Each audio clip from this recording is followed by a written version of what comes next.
Good morning. Welcome to Leon County Today with Sheriff Walt McNeil. And Sheriff, hot topic we have today. It's one of those conversations that people are talking about, and we hear human trafficking, and I don't think a lot of people have a good grasp of exactly what that entails. You know, human trafficking is really one of those crimes that are committed, and as you said, not many people know exactly what it's all about. People sometimes think that the victims are in fact actually trying to perpetrate crimes themselves, and we really are happy to have Robin Thompson on the show with us today to talk about this in more detail, to educate our community about what's going on with human trafficking in our community. Some people don't have a clue that we've got this taking place in Leon County, and it's happening all over the state and all over the world, quite honestly.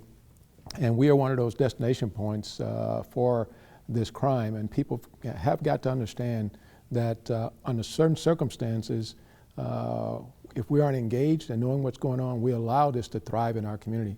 And that's something we want to do and talk about today. How do we stop it here in Leon County? Yeah, Florida #3 in the country as it relates to human trafficking, and there are different types of human trafficking, and I know you've really put a big focus on this within the Leon County Sheriff's Office, and we're going to talk about some of those elements today. Yeah, we're on the I-10, and I've talked about this a number of times, the I-10 corridor, and you talk about sex trafficking, you're talking about people who are being slaved, if you will, in some circumstances. Then you're talking about people who are being forced to work for wages that are way beyond what they should be working for, and that happens too right here in Leon County, and we're going to hear more about that this morning.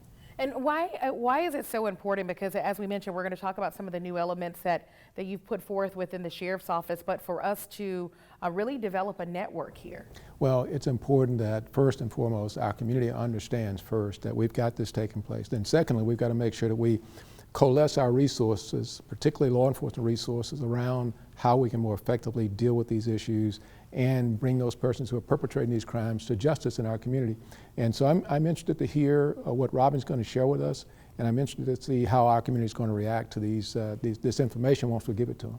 All right, thanks a lot, Sheriff, and we are going to delve into this topic today. Coming up next, many victims of human trafficking are hidden in plain sight. We'll tell you what to look out for next. Good morning, I'm Deputy Garrett with the Leon County Sheriff's Office K-9 Unit, and this is your Safety Tip Tuesday. Wildlife is all around us. Critters like raccoons and squirrels are cute, but they can be very dangerous. And living in Florida, it's not uncommon to encounter other animals like snakes and gators. The rule in the great outdoors is simple. Don't touch or go near an animal. Even if you're tempted to capture your encounter on video, leave them alone and never attempt to touch or approach them. These animals aren't like regular pets. They're not used to being around people and may bite or attack if you come near them. They also might have rabies. Don't ever try to feed a wild animal. Bird feeders are okay, but other animals, even if they look hungry, should never be fed. Just remember, even seemingly harmless animals can react defensively if they feel threatened. It's essential to respect their space. Always use common sense and let the experts handle the situation. Contact a critter control professional, and if you or your pet are bitten by a wild animal, contact animal services as soon as possible. In any emergency, always call 911. And that's your safety tip. Have a good day.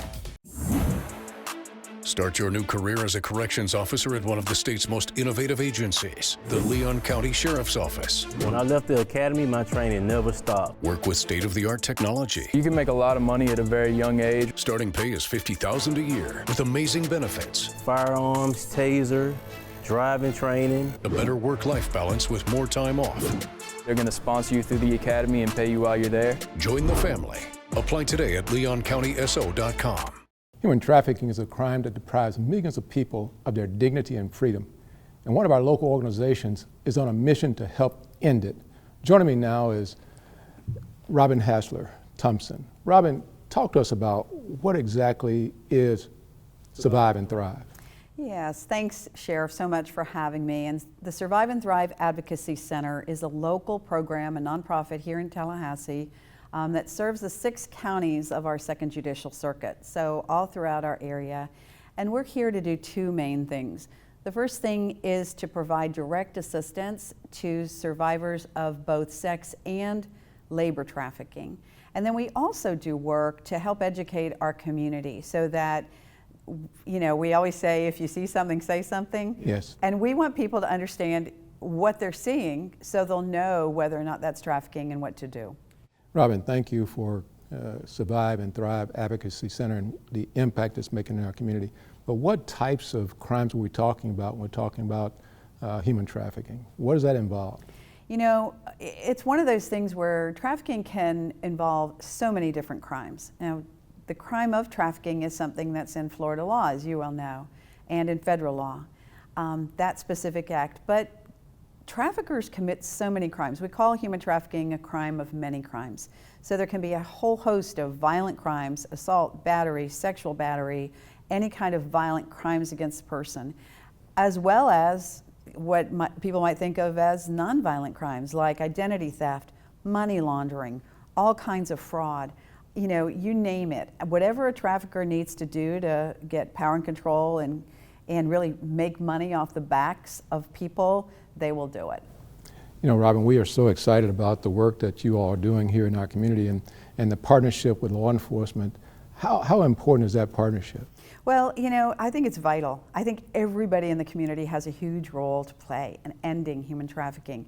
And law enforcement is an absolutely essential partner, because you are the ones to bring the traffickers to justice. That's the only way we can kind of get going to stop it on the back end, as well as to help prevent. You know, everything that you do, every time one of your deputies is out there, you have the ability to look around and see what's going on to prevent maybe something from taking place. So I think the role of law enforcement is absolutely crucial, and it's great to be working with you. Well, thank you, Robin. And I know the deputies see it out there in our communities. I know you see it in terms of your advocacy center.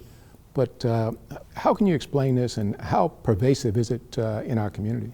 Well, I think one of the things that always surprises people when I tell them is that since STAC was founded, and that's Survive and Thrive Advocacy Center, or STAC, since we were founded a little over 8 years ago, we've assisted hundreds of sex and labor trafficking victims. Right now, our caseload, half of our caseload is labor trafficking victims. You know, and also there are males as well as females who are sex and labor trafficked. So it's pervasive, and it's in all parts of our community. It could be in the wealthier areas, the economically, you know, challenged areas. You know, everybody has a potential vulnerability that a trafficker can exploit. And we're talking about trafficking of both sex, commercial sex, of minors and adults, males and females, as well as labor trafficking, where people are forced and coerced and defrauded into all kinds of jobs, from, you know, agriculture to hotels to restaurants. You know, just it runs the gamut. It's just the way traffickers target people who are vulnerable. So what can people do, and what should they be looking for? Well, you know, it's a great thing to think about this, because, you know, we need to be able to recognize trafficking. And the thing about it, as you said earlier, and as Shonda mentioned, it's very under the radar. Sometimes you could be in a restaurant, or you could be walking down a street or driving by, and you can't tell somebody's being trafficked. So one of the things you need to look out for is if you see in any circumstance someone who is controlling another person, or someone who is being controlled. So that's the number one thing. Someone who's being trafficked doesn't have personal agency to come and go as they please. They can't, you know, they might not have control of a phone, or they might, if the trafficker is able to track them with that phone. They might be being told what to do. They might have no access to cash. You know, a lot of these circumstances are like really particular to the situation. So that's why STAC has an online course that I highly recommend, you know, that people can take. It's called STACPRO. It's at stacpro.org, and you can, in 1 hour, learn everything you need to know in the basics of how to recognize and respond to sex or labor trafficking that might be happening. Wow, wow, thank you, Robin. I can't say enough about how much we appreciate what you're doing. Still ahead, LCSO's new designation with the International Association of Chiefs of Police, how it will help in the fight against human trafficking. Stay tuned. At the Florida Sheriff's Association, we are able to serve our sheriffs and Floridians thanks to our member support. The FSA Member Perks program was created to give back to our members for all that they do. Members enjoy savings on restaurants, vacations, golf courses, car rentals, healthcare, movie tickets, theme parks, online shopping, and more. With over 300,000 offers, you'll always find ways to save. To learn more or to join the Florida Sheriff's Association, visit fsamemberperks.org. Welcome back. Human trafficking is a heinous crime, and now LCSO is part of the International Association of Chiefs of Police effort to combat it. Joining me now is Lieutenant Chris Jacobs with our Criminal Investigation Unit. Chris, tell us about this new designation for the LCSO. We were chosen by the International Association of Chiefs of Police to be one of their demonstration sites for a new project they're working on, which is a human trafficking toolkit, which they want to then pass off to the entire nation to use. So we got the designation. Now what? What are we doing now that we have this designation from the IACP? We are waiting. We have a survey we have to finish when they send it to us, and that's going to give us and them an assessment of our needs as an agency. Since we are a newly formed human trafficking unit, it's going to let them know what our needs are. It's going to put us in contact with the other agencies. There's 5 other agencies in this demonstration sites: prosecutors, state attorneys, U.S. attorneys, survivors, community organizations, and things to determine what we need as an agency to help combat this. Well, I know we absolutely need it, but now that we've got the designation, we've been selected, what exactly are we going to be engaged in doing? We're going to be doing proactive operations for human trafficking. I won't get into the nuts and bolts of that, but we're doing basically it's a survivor aspect of it. We're not going out to prosecute and try to get people who are being trafficked. It's both labor and sex trafficking. IACP was very, most people focus just on the sex trafficking part, but we have to also focus on the labor trafficking part. It's one and whole. So we're also working with our local partners in this effort. So let's talk about human trafficking and tell us what that effort's like with all of our partners.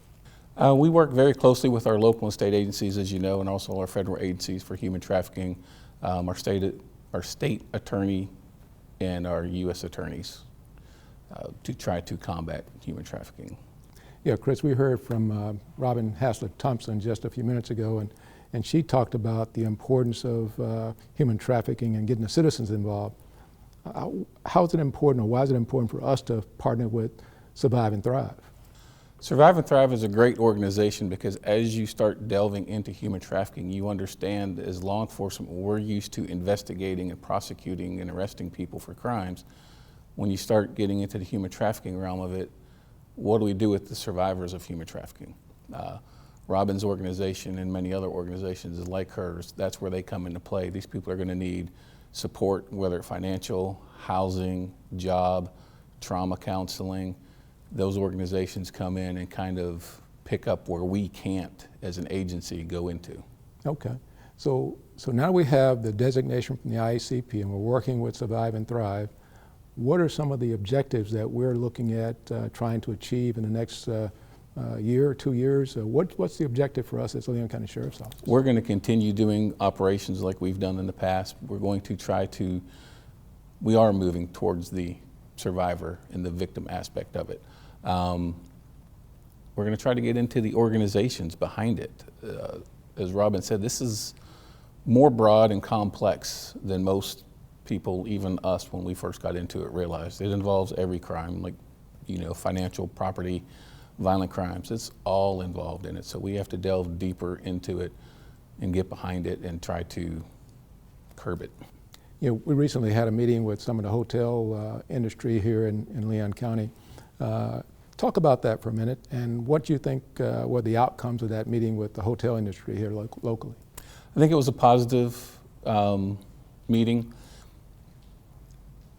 Unfortunately, every business out there, there's going to be criminal activity associated with it. So hotels are prime targets because they rent rooms, so we can put trafficking people in these rooms and they can be trafficked out. It's not necessarily the hotel's fault. Yeah. Well, Chris, thank you for the great job you're doing and your staff.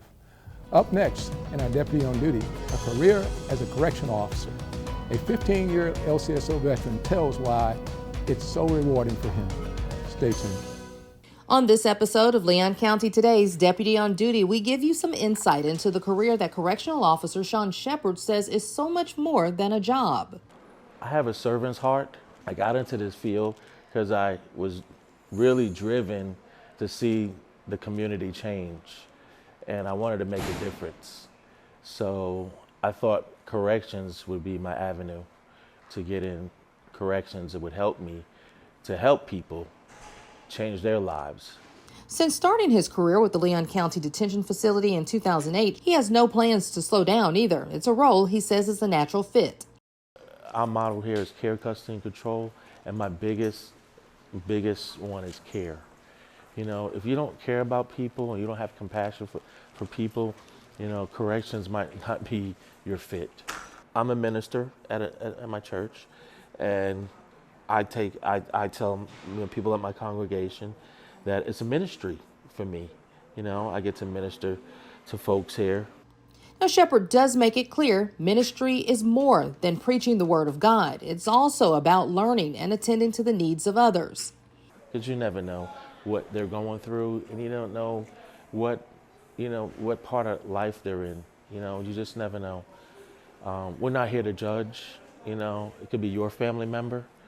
He works in the classification unit where he has direct contact with people shortly after they're brought into custody and throughout their stay. It's to make sure they're on track to return to society, referring programs, or prepared for certain jobs. When you come into a facility like that, it's scary.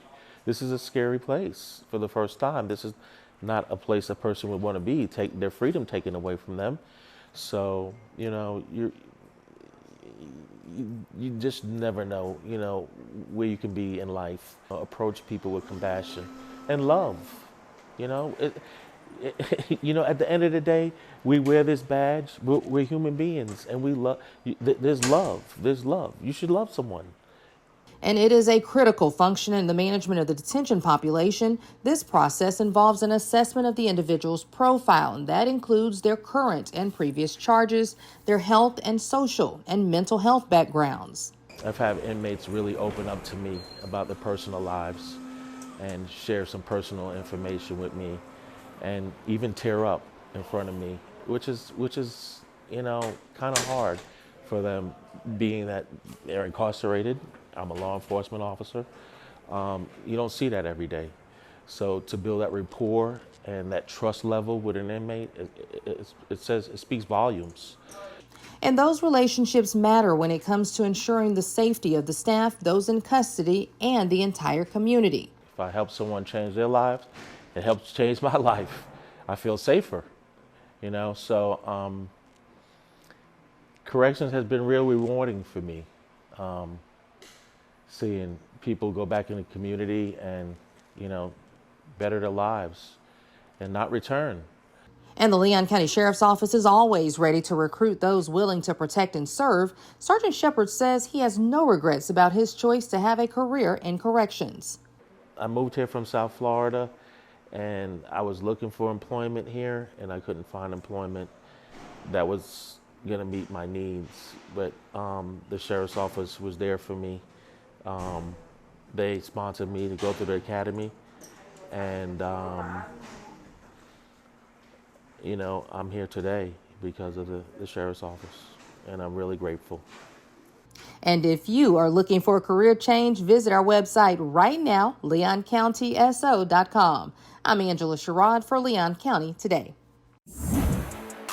Start your new career as a corrections officer at one of the state's most innovative agencies, the Leon County Sheriff's Office. When I left the academy, my training never stopped. Work with state-of-the-art technology. You can make a lot of money at a very young age. Starting pay is $50,000 a year with amazing benefits. Firearms, taser, driving training. A better work-life balance with more time off. They're going to sponsor you through the academy and pay you while you're there. Join the family. Apply today at leoncountyso.com. Download the Leon County Sheriff's Office mobile app right now.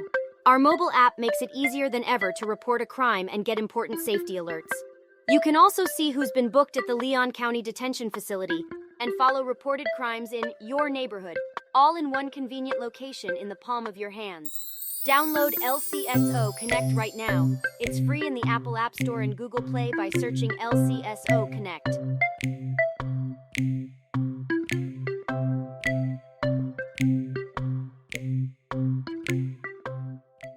Welcome back to Leon County Today, and Sheriff, hearing from some of our correctional officers and really hearing their passion for what they do. It's a driving force, and we're hiring. Yeah, I tell you what, I have the greatest amount of respect for our correction staff. It's sometimes I think unappreciated by some in our community because they don't understand the complexities of being a corrections officer, and our folks do a tremendously great service to our community.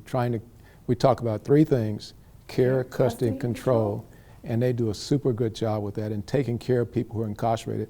And we get a lot of questions about why would one want to be in corrections? Why would you want to be in I don't call it a jail, but some people call it a jail setting. And to have the courage to go into a place where people have been arrested and they've committed crimes, some, and you're there and you've got to make sure, one, that they do what they're supposed to do when they're there, but at the same time prepare them to come back to society. It's a tremendous occupation, a great opportunity for anybody out there that really wants to serve our community.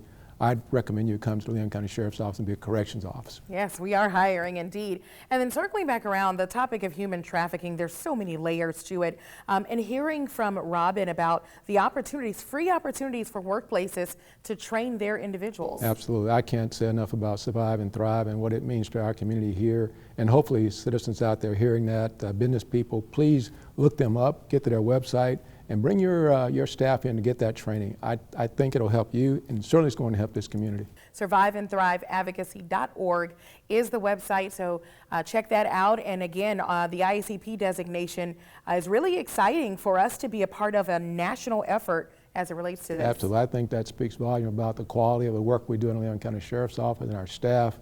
I tell you, we have, from my perspective, one of the best staffs in the country. And I think the fact we've got that designation sort of says that. So kudos to the Leon County Sheriff's Office and our staff. Kudos indeed. All right, thanks a lot, Sheriff. And thank you all for tuning in. We'll see you back here next week.